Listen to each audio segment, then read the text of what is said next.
తిరిగి వార్తలకు స్వాగతం.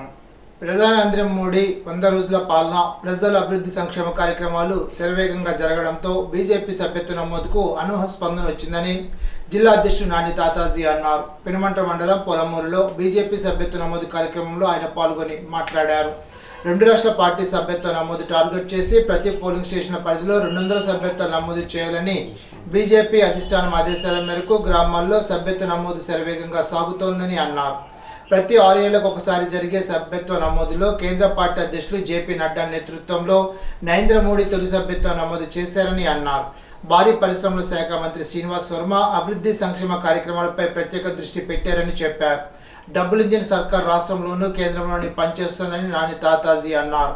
ఆచరణ నియోజకవర్గ బీజేపీ కన్వీనర్ కేహెచ్వి ప్రసాద్ రెడ్డి, మారుతి కృష్ణ, యజమాల కాశీ విశ్వనాథ్, వాడపల్లి పృథ్వీరాజ్, తుపాకుల గోవిందాచారి తదితరులు సభ్యత్వ నమోదులో పాల్గొన్నారు. తాడేపల్లిగూడెం పట్టణ ఇలవేల్పు శ్రీ శ్రీ బొలసలమ్మ అమ్మవారు దేవీ శరన్నవరాత్రి మహోత్సవంలో భాగంగా ఆదివారం శ్రీ లలితాదేవి అలంకరణలో భక్తులకు దర్శనమిచ్చారు. తాడేపల్లిగూడెం నియోజకవర్గ శాసనసభ్యులు బొలిశెట్టి శ్రీనివాస్ నేతృత్వంలో ఆలయ నిర్వాహకులు శ్రీరంగ మంజి ఆధ్వర్యంలో బొలసలమ్మ ఆలయంలో నవరాత్రి ఉత్సవాలు కళ్ళ పండుగగా జరుగుతున్నాయి. ఈ సందర్భంగా శ్రీరంగ మంజి మాట్లాడుతూ నవరాత్రుల భాగంగా 4వ రోజు ఆదివారం అమ్మవారు లలితాదేవి అలంకరణలో భక్తులకు దర్శనమిస్తున్నారని, ఆలయంలో కుంకుమ పూజలు, సహస్ర అష్టోత్తర నామాలతో ప్రతిరోజు పూజా కార్యక్రమాలు నిర్వహిస్తున్నామని, అమ్మవారి దయతో తాడేపల్లిగూడెం నియోజకవర్గ భక్తులకు ఇక్కట్టు తొలగించి శ్రీ బొలసలమ్మ అమ్మవారు ఆరోగ్య ఐశ్వర్యాలు ప్రసాదించాలని తెలిపారు. కార్యక్రమం ఆలోచకులు వెలవల్లి ప్రదీప్ శర్మ, వెలవల్లి గోపీనాథ్ శర్మ, బాదంపూడి మల్లికార్జున శర్మ, కర్రి జయప్రకాష్, నీలం సురేష్, నాయుడు బాలాజీ, శంకర ధనబాబు, దాట్ల జగన్నాథరాజు, బొలిశెట్టి సుబ్బారావు, మల్లిని రాము, చవాకుల రమణ, బైనపాలపు ముఖేష్, చామని కిరణ్, మల్లిక్, సదాక విజయ్, పద్మ, బొలుసుల జ్యోతి తదితరులు పాల్గొన్నారు. ఉండి రాజులపేటలోని శ్రీ సుబ్రహ్మణ్యేశ్వర స్వామి ఆలయ ప్రాంగణంలో దేవీ శరన్నవరాత్రి మహోత్సవాలు ఘనంగా జరుగుతున్నాయి. ఆలయ ప్రాంగణంలో ప్రతిష్ఠించిన కనకదుర్గమ్మ అమ్మవారు ఆదివారం లలితా త్రిపుర సుందరి దేవి అలంకరణలో భక్తులకు దర్శనమిచ్చారు. ఆలయ కమిటీ ఆధ్వర్యంలో 108 కలశాలతో మహిళలు సహస్ర కుంకుమార్చన పూజలు వైభవేతంగా నిర్వహించారు. ఉండి మాజీ వైస్ ఎంపీపీ మంత్రి కృష్ణకుమారి, గ్రామ మాజీ సర్పంచ్ ముందూరు విజయ, మాజీ ఎంపీటీ సభ్యురాలు పెద్దింటి నాగవెంకటలక్ష్మి తదితరులు సహస్ర కుంకుమార్చన పూజలో పాల్గొన్నారు. దేవీ శరన్నవరాత్రి మహోత్సవాల సందర్భంగా జరుగుతున్న ఉత్సవాల ఏర్పాట్లు అర్చకులు వివరించారు. అనంతరం ప్రసాదాన్ని పంపిణీ చేశారు. మేరు సదాస్మృత్యే నమః సంసార పంపగం సమర్థరణ పండితా నమః యజ్ఞ ప్రియా నమః యజ్ఞకర్తే నమః యజమాన స్వరూపిణ్యే నమః సర్వోపనిషదుద్దుష్టానం శాంతినీతికళాత్మకం గంభీరానం గగనాంతస్థానం గర్వితానం గానలోల్పానం కల్పరాయదాయం కాష్టానం కాంతానం కాంతార్థ విగ్రహానం కాష్టానం ప్రసవిత్రేమం రజండానం అజ్ఞానం ప్రతిష్టానం ప్రకటాకృత్యేమం ప్రాణేశోపుణ్యేమం భావజ్ఞానం భవరోగజ్ఞానం భావచక్ర ప్రవర్తన్యేమం చంద్రమాత్మజానం బంధు కకుసుమ ప్రఖ్యామం లీలా వినోద బాలాయ నమః లీలా వినోదన్యేమం సుమంగళమత్యేమం భవానం మనసున్యేనం మానవత్యేనం మహేశ్యేనం మంగళాకృత్యేనం విశ్వాత్రేనం జగద్యాత్రేనం విశాలాక్షేనం విరాగిన్యేనం ప్రగల్భానం పరమో. మహాత్మా గాంధీ జాతీయ ఉపాధి హామీ పథకంలో భాగంగా దొంగపిండి గ్రామ పంచాయతీలో మండల పరిషత్ ఆదర్శ పాఠశాల ప్రాంగణం, జిల్లా పరిషత్ ఉన్నత పాఠశాల ప్రాంగణంలో దొంగపిండి గ్రామంలోని బరియల్ గ్రౌండ్లో సుమారు 250 మొక్కలు నాటే కార్యక్రమాన్ని సర్పంచ్ బొడ్డు రేవతి మోహన్ శ్రీకారం చుట్టారు. మొక్కలు నాటడమే కాకుండా వాటిని సంరక్షించే బాధ్యత కూడా తమపై ఉందని గ్రామస్తులంతా కలిసి ఆనంద్ గ్రూప్ ఆఫ్ ఫౌండేషన్ వారిని మొక్కలకు సంరక్షణగా టీ గార్డు బహుకరించాలని కోరగా వారు ముందుకు వచ్చి 200 టీ గార్డులను బహుకరించారని సర్పంచ్ బొడ్డు రేవతి మోహన్ తెలిపారు. ఈ సందర్భంగా దొంగపిండి గ్రామ ప్రజలంతా ఆనంద్ గ్రూప్ ఆఫ్ ఫౌండేషన్ వారికి కృతజ్ఞతలు తెలిపారు. పాలకొల్లో ఉపాధ్యాయ దినోత్సవం సందర్భంగా శనివారం ధర్మారావు ఫౌండేషన్ ఆధ్వర్యంలో ఘనంగా వేడుకలు నిర్వహించారు. ఈ సందర్భంగా 125 మంది ఉత్తమ ఉపాధ్యాయులను రాష్ట్ర జనవరుల శాఖ మంత్రి నిమ్మల రామానాయుడు శాల్వా కప్పి సత్కరించారు. ఈ సందర్భంగా మంత్రి రామానాయుడు మాట్లాడుతూ ఉపాధ్యాయులను గత వైసీపీ ప్రభుత్వం అగౌరవంగా చూస్తే నేటి ఎన్డీఏ ప్రభుత్వం గౌరవించేలాగా చూస్తోందని అన్నారు. ఈరోజు ఉపాధ్యాయుల పాత్ర ఈ యొక్క సమాజంలో ఎటువంటిది అనేది మనందరికీ అర్థమయ్యేటువంటి పరిస్థితి. ఎందుకంటే ఈవేళ ఒక ఇంజనీర్ అయినా, ఒక డాక్టర్ అయినా, ఒక సైంటిస్ట్ అయినా, ఎవరినైనా తయారు చేయగలిగినటువంటి శక్తి ఈరోజు సమాజంలో ఒక్క టీచర్కు మాత్రమే ఉంది. అటువంటి టీచర్ని మనం గౌరవించుకోవాలి, సత్కరించుకోవాలి అనేటువంటి ఆలోచనతోటే ఈ యొక్క ధర్మారావు ఫౌండేషన్ ద్వారా ఈ యొక్క కార్యక్రమాన్ని ప్రతి ఏటా మనం నిర్వహించుకుంటూ వస్తూ ఉన్నాం. తెలిసి ఈ రోజునటువంటి పరిస్థితులు ఎట్లా ఉన్నాయి ఏంటనేది ఈరోజు కూడా మీ అందరి అభిమానంతో, గౌరవంతో, ఆశీర్వాదంతో నేను కూడా శాసనసభ్యుడిగా, మంత్రిగా ఈరోజు మరి రాష్ట్రంలో బాధ్యతలు స్వీకరించి పనిచేస్తున్నటువంటి దశలో కూడా చూస్తూ ఉన్నా. 14 లక్షల కోట్ల అప్పు ఈరోజు ఆంధ్రప్రదేశ్ రాష్ట్రంలో పెట్టినటువంటి స్థితిలో, అంటే ఒక రకంగా 2014లో రాష్ట్ర విభజన జరుగుతున్నటువంటి పరిస్థితి కంటే కూడా ఈరోజు గత 5 సంవత్సరాల పాలన వల్ల ఈ రాష్ట్రం ఎక్కువ నష్టపోయినటువంటి పరిస్థితి మనం గమనిస్తున్నటువంటి స్థితి. మరి ఇటువంటి ప్రతికూల పరిస్థితులు, ఇటువంటి ఎన్నో సవాళ్ళు ఈరోజు ఈ రాష్ట్రం మీద ఉన్నప్పటికీ కూడా ఈరోజు చంద్రబాబు నాయుడు గారు, అదేవిధంగా పవన్ కళ్యాణ్ గారు, మరి వీళ్ళిద్దరికీ తోడుగా మరి నరేంద్ర మోడీ గారి యొక్క ఆశీర్వాదంతో మరి ఎన్నో సంక్షేమ అభివృద్ధి కార్యక్రమాలు ఈ 100 రోజుల్లోనే మనం చేసుకుంటూ వెళ్తూ ఉన్నాం.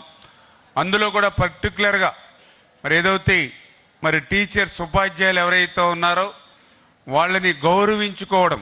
ఎందుకంటే మనం చూసాం గత 5 సంవత్సరాల్లో ఉపాధ్యాయుల మీద కూడా గత ప్రభుత్వం ఏ విధంగా కక్ష కట్టి ఆ రోజు ఎన్ని ఇబ్బందులకు గురి చేసిందో ప్రత్యక్షంగా నేను చెప్పక్కర్లా, మీరే ప్రత్యక్షంగా అనుభవించినటువంటి పరిస్థితి గత పాలనలో మీరు చూసినటువంటి పరిస్థితి. గత పాలనలో మీరు కూడా జీతాలు పెంచమని ఉద్యమించడం మాట అటుంచి మా జీతాలు మాకు 1వ తేదీని ఇస్తే సరిపోతుంది అనేటువంటి విధంగా మీరు గత 5 సంవత్సరాల్లో పనిచేసినటువంటి పరిస్థితి కూడా మనందరం కూడా చూసాం. ఆ రోజు మరి ఏదైతే వైన్ షాపుల దగ్గర కూడా ఉపాధ్యాయుల్ని కాపలాగా పట్టినటువంటి పరిస్థితి కూడా గత పాలనలో చూసాం.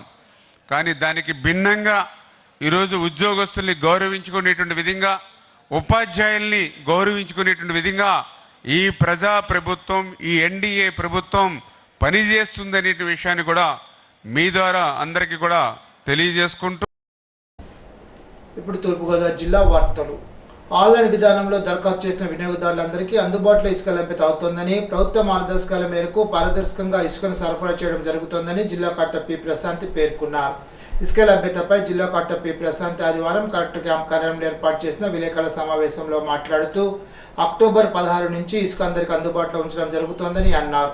జిల్లాలో 9 డిస్టిలేషన్ పాయింట్స్లో బోట్స్మెన్ సొసైటీల ద్వారా ఇసుక త్రవ్వకాలు ప్రారంభించడం జరిగిందని అన్నారు. పెండ్యాల, పందలపరుగు ర్యాంపుల్లో 34,000 మెట్రిక్ టన్నుల వరకు ఇసుక అందుబాటులో ఉంచామని తెలిపారు. ప్రతిరోజు 3 నుంచి 4 జిల్లాలకు ఇసుక లభ్యతను బట్టి సరఫరా చేస్తున్నామని తెలిపారు.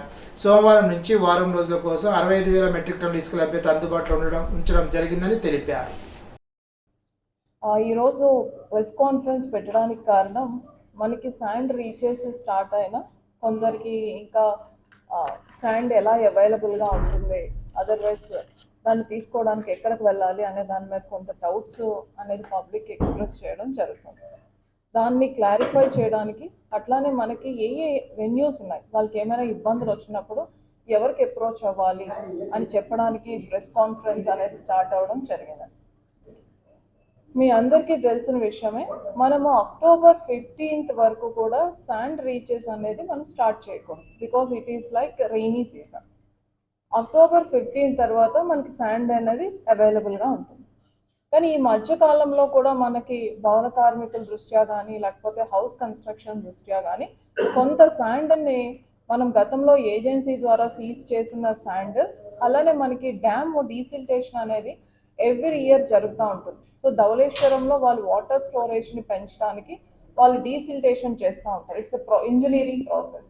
దాంట్లో భాగంగా వచ్చిన శాండ్ని కూడా మనం టెస్ట్ చేసి ప్రజలకి మనం సరఫరా చేయడానికి పెట్టడం జరిగింది. అలా చూసుకుంటే ఇప్పుడు మన దగ్గర స్టాక్ యార్డ్స్, మనందరికీ బాగా తెలిసిన పెండ్యాల అండ్ పందర్పర్లోనే మనకి ఆల్మోస్ట్ క్వాంటిటీ అనేది 34,000 వరకు మనకి క్వాంటిటీ ఉంది. చాలా వరకు మనకి పెండ్యాల, పండ్లపర్రు నుంచే మనం 3-4 డిస్ట్రిక్ట్స్కి సరఫరా చేయడం జరిగింది. అలానే మనకి డ్యామ్లో ఏదైతే వాళ్ళు డీసిల్టేషన్ స్టార్ట్ చేశారో అది మనకి 9 పాయింట్స్లో మన బోట్స్మెన్ సొసైటీ ద్వారా అన్ని పాయింట్స్లో కూడా స్టార్ట్ అయింది. అది కొవ్వూరు వైపు స్టార్ట్ అయింది, ఇక్కడ కూడా స్టార్ట్ అయింది. ఇంకా కొందరు బోట్స్మెన్ సొసైటీ మేము చేస్తాము అని ముందుకు వస్తున్నారు. వాళ్ళది కూడా వెరిఫికేషన్ చేసుకొని ఇంకా ఎక్కువ శాండ్ బయటకు తీయడానికి ఇంకా బోట్స్మెన్ సొసైటీస్ని మనం ఎంగేజ్ చేయడం కూడా జరుగుతుంది. అయితే శాండ్ ఆపరేషన్స్ చాలా ట్రాన్స్పరెంట్గా జరగాలి అనే ఉద్దేశంతో మనకి ముందు అయితే మనం ఏదైతే న్యూ శాండ్ పాలసీ స్టార్ట్ అయినప్పుడు ఆఫ్లైన్ చేసాం, కానీ గత 5 daysగా కంప్లీట్గా ఆన్లైన్లోనే జరుగుతుంది. సో ఆన్లైన్లో మనకి ఇండివిజువల్ ఆర్డర్స్ ఉన్నాయి, అలానే బల్క్ ఆర్డర్స్ కూడా ఉన్నాయి. సో ఇండివిజువల్ ఆర్డర్స్ అన్నీ కూడా కంప్లీట్గా మనం స్ట్రీమ్లైన్ చేసుకోగలిగాం. ఇండివిజువల్గా బుక్ చేసుకున్న వాళ్ళందరికీ కూడా మన క్వాంటిటీ ఎంతైతే రీచ్ వైజ్ మనం చూపిస్తున్నామో, అంటే పెర్ డే మనకి క్వాంటిటీ ఎంత ఎక్స్కవేట్ చేయగలం అనేది చూపిస్తుంటే దానికి ఎవ్రీ డే ఆర్డర్స్ కూడా తీసుకోవడం అనేది జరుగుతుంది. సో మనకి ఒక శాండ్ పాయింట్లో మనం 1000, కొన్ని శాండ్ పాయింట్లో 500 ఇలాంటి వేరియేషన్స్ లాస్ట్ వీక్ వరకు ఉండేవి. కానీ మండే నుంచి మనం ఒక వీక్కి అంటే 1 weekకి మనం ఆల్మోస్ట్ 65,000 ఎంటీస్ అనేది అవైలబుల్గా పెట్టడం అనేది జరుగుతుంది. శ్రీ విశ్వవిజ్ఞాన విద్యాత్మక పీఠం పిఠాపురం రాజమండ్రి శాఖ గౌతమి ఘాట్లో ఆశ్రమంలో 2 రోజుల తాత్విక బాల వికాస్ పిల్లల సేవా శిక్షణ శిబిరం శని ఆదివారాల్లో నిర్వహించారు. ఈ సందర్భంగా పిల్లలకు వివిధ సేవా కార్యక్రమాలు నిర్వహించడం ఎలా అనే అంశాలపై శిక్షణ ఇచ్చారు. స్వయం సేవతో మొదలై సామాజిక సేవ వరకు వ్యక్తి సేవలు విస్తరించాలని వివిధ శిక్షణ ప్రేమికులు పిల్లలకు శిక్షణ ఇచ్చారు. ఈ సందర్భంగా యోగా శిక్షణ తరగతులు నిర్వహించారు.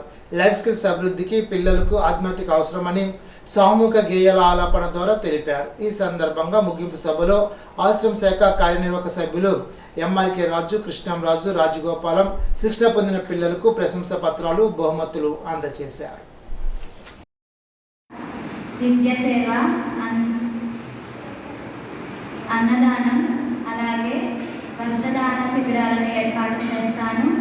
అలాగే నేను వైద్య రంగాల మీద ఎక్కువగా కాన్సన్ట్రేట్ చేసి విద్యారంగాన్ని, వైద్య రంగాన్ని ఎంత అభివృద్ధి చేస్తాను. అలాగే ఉచిత వైద్య శిబిరాలను ఏర్పాటు చేస్తాను. అలాగే నేను దానికి నా వంతు సాయాన్ని నేను చేసి తాత్విక బాల వికాస్ వంటి కార్యక్రమాలలో పిల్లలకు సేవ చేసే కలిగే ప్రయోజనాలను, అలాగే మంచి లక్షణాలను చేయాలని చెప్తాను. అలాగే సేవ చేస్తే మనం నిస్వార్థ సేవ చేయాలి, స్వార్థ సేవ చేయకూడదు. సేవ చేస్తే మనం థ్యాంక్స్ని కూడా ఆశించకూడదు. మనం ఎటువంటి ఫలితాన్ని ఆశించకుండా సేవ చేస్తే దానికి తగిన ఫలితం భగవంతుడే ఇస్తాడని పిల్లలకు నేను నేర్పిస్తాను. Thank you.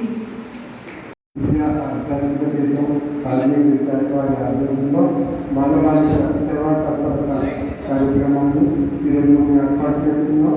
ఈ సందర్భంగా ఈ కార్యక్రమాన్ని చక్కగా నిర్వహింపజేస్తున్న సెంట్రల్ కమిటీ వారికి, రాజమండ్రి శాఖ కార్యవర్గం వారికి నా యొక్క ప్రత్యేక శుభాకాంక్షలు తెలియజేస్తూ ఈ సమావేశంలో పాల్గొన్నటువంటి బాలబాలికలకు నా యొక్క శుభాకాంక్షలు తెలియజేస్తూ వారి తల్లిదండ్రులకు ఈ సమావేశం యొక్క ప్రత్యేకత బాల్యదశలో సేవాతత్పరత భావాన్ని వృద్ధిపరుస్తుంది.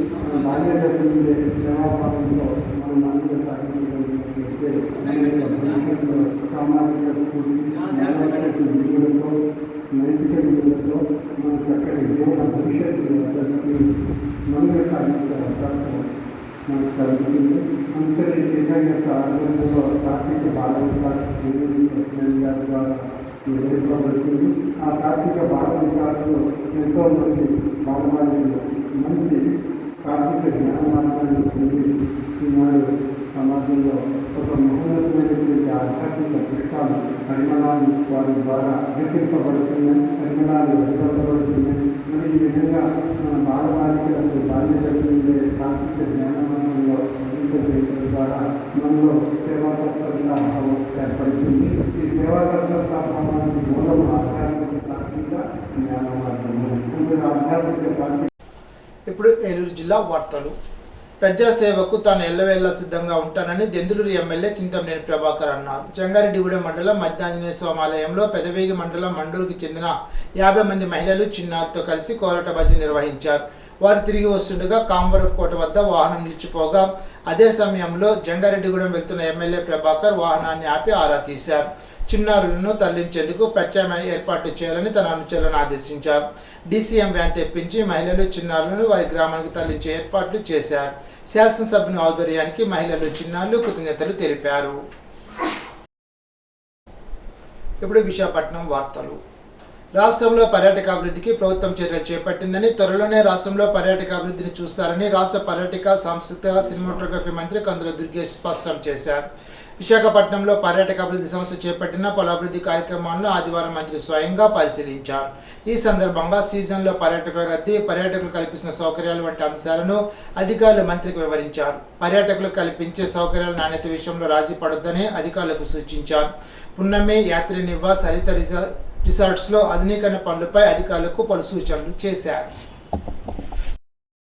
బుక్ చేసుకున్న ఒక రూమ్లో అడ్జస్ట్ అవ్వమంటే ఎలా అవుతారు? నైట్ అంతా అంతమంది లేడీస్ పిల్లలు వేరే రూమ్ ఎక్కడిచ్చారు ఇవ్వలేదు అంటున్నాడు కదా అతను. హోల్ నైట్ అంతా తిరుగుతున్నాను పైకి కిందకి అంటే నాకు రూమ్ ఇవ్వలేదంటే మీ దగ్గర రూమ్ ఉందా లేదా? రూమ్ లేనప్పుడు మీరు ఎందుకు ఓకే చేశారు వాళ్ళకి? అవునండి, ఏసీ కోసం కదా 2,000 రూపాయలు పెట్టారు, బుక్ చేసుకున్నారు. మీరు నాన్ ఏసీ రూమ్ ఇచ్చినట్టయితే అంత అమౌంట్ ఎందుకు సార్? వాళ్ళకి అమౌంట్ రిఫండ్ చేయాలి. అప్పుడు